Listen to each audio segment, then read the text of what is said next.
అందరికీ నమస్కారం అండి. నా పేరు నాగరాజు. వెల్కమ్ సీడ్స్ ఎంప్లాయీ అండి. ఇవాళ వచ్చేసి తమ్మవరం విలేజ్, పెదకూరపాడు మండలం, పల్నాడు డిస్టిక్లో ఉన్నామండి.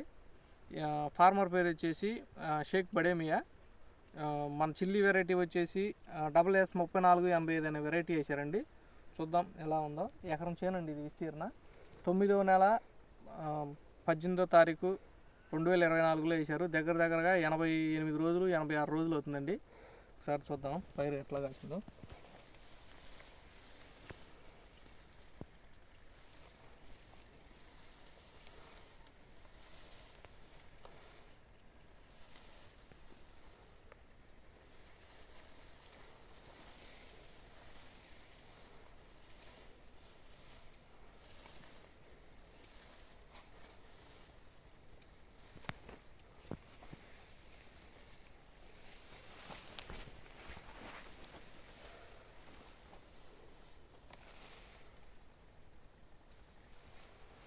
చేను మొత్తం ఎలా ఉందండి, క్వాలిటీ బాగుంది.